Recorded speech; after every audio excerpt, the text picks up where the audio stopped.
اعوذ باللہ السمیع العلیم من الشیطان الرجیم من حمزہ ونفخہ ونفسی۔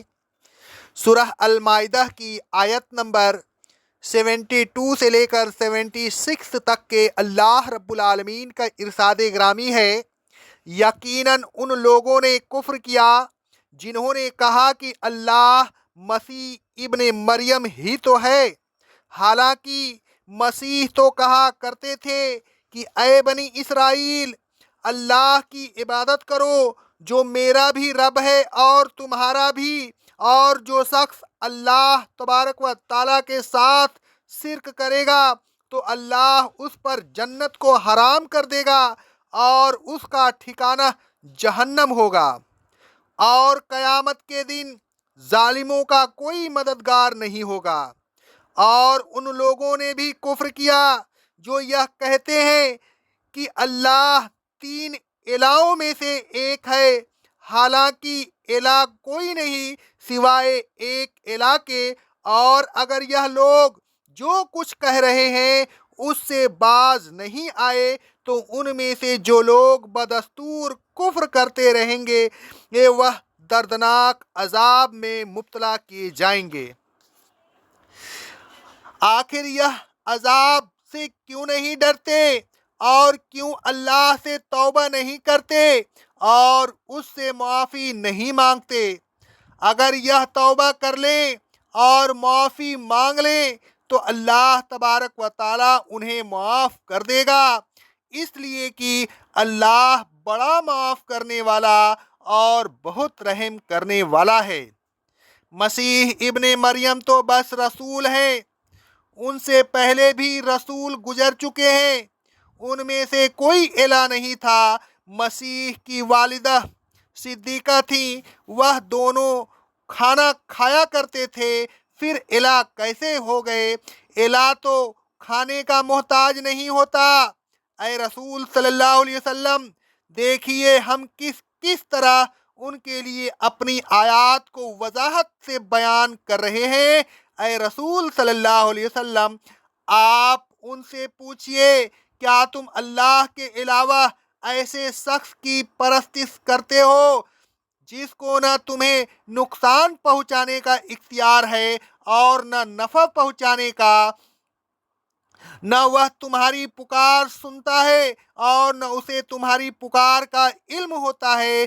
بس اللہ ہی ہر ایک کی پکار کو سنتا ہے اور اسے ہی ہر ایک کی پکار کا علم ہوتا ہے، کیونکہ وہ سننے والا اور جاننے والا ہے۔ اللہ تبارک و تعالیٰ فرماتا ہے، لَقَدْ كَفَرَ الَّذِينَ قَالُوا إِنَّ اللَّهَ هُوَ الْمَسِيحُ ابْنُ مَرْيَمَ وَقَالَ الْمَسِيحُ يَا بَنِي إِسْرَائِيلَ اعْبُدُوا اللَّهَ رَبِّي وَرَبَّكُمْ۔ ان لوگوں نے یقیناً کفر کیا جنہوں نے یہ بات کہی کہ اللہ مسیح ابن مریم یعنی عیسیٰ علیہ السلام ہے، حالانکہ عیسیٰ علیہ السلام تو خود کہہ چکے ہیں کہ اللہ تبارک و تعالیٰ کی عبادت کرو جو میرا بھی رب ہے اور تمہارا بھی۔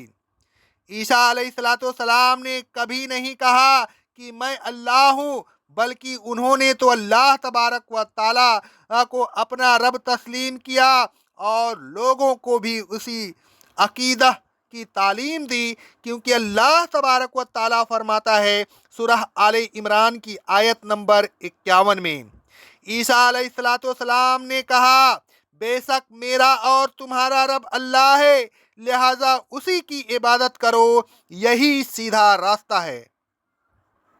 الغرض عیسیٰ علیہ السلام نے کبھی نہیں کہا کہ میں رب ہوں، میری عبادت کرو، اور وہ کہہ بھی کیسے سکتے ہیں جبکہ وہ جانتے تھے کہ اللہ تبارک و تعالیٰ کے علاوہ کسی دوسرے کی عبادت شرک ہے۔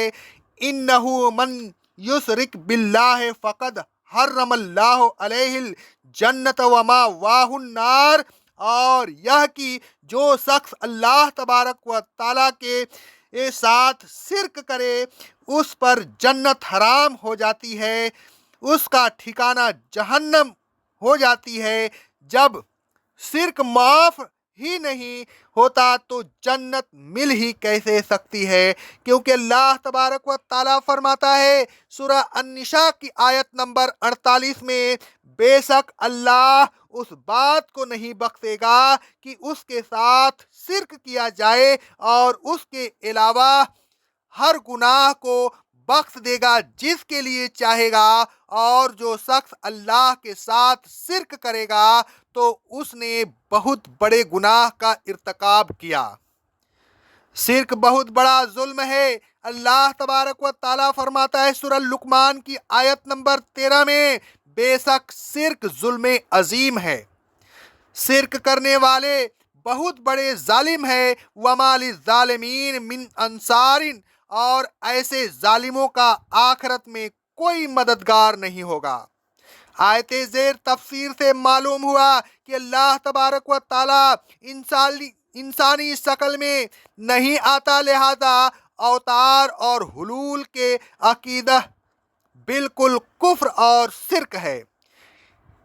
عیسائی 3 الہوں کے قائل ہیں، یعنی اللہ تبارک و تعالیٰ، حضرت عیسیٰ علیہ السلام اور حضرت مریم علیہ السلام، ہم 3 الہوں کے اس عقیدہ کو عقیدہ تسلیل کہتے ہیں۔ مندرجہ ذیل آیات میں اسی عقیدہ کا تسلیس کی طرف اشارہ ہے۔ اللہ تبارک و تعالیٰ فرماتا ہے سورہ المائدہ کی آیت نمبر 116 میں، اور وہ وقت بھی یاد کرو جب اللہ تبارک و تعالیٰ قیامت کے دن فرمائے گا، اے عیسیٰ ابن مریم، کیا تم نے لوگوں سے کہا تھا کہ مجھے اور میری والدہ کو اللہ کے علاوہ الہ بنا لینا؟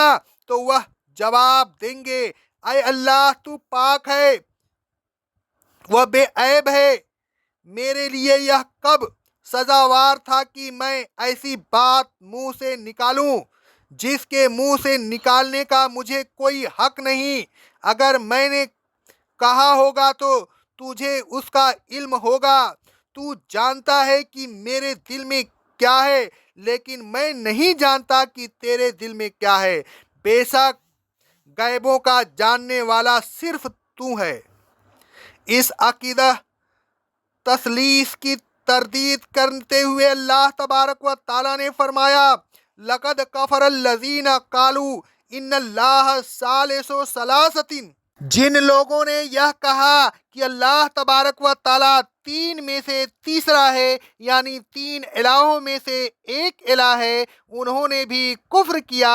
وَمَا مِنْ إِلَٰهٍ إِلَّا إِلَٰهٌ وَاحِدٌ، الہ کوئی نہیں سوائے الہ ایک کے۔ اللہ تبارک و تعالیٰ فرماتا ہے سورہ حج کی آیت نمبر 34 میں، تمہارا الہ ایک الہ ہے، لہذا اسی کی اطاعت کرو۔ اللہ تبارک و تعالیٰ ہمیں ایک اللہ کی عبادت کرنے کی توفیق عطا فرمائے، اور شرکیہ گناہ سے ہمیں بچنے کی توفیق عطا فرمائے۔ اقول قولی ھذا، استغفر اللہ، استغفر اللہ، استغفر اللہ۔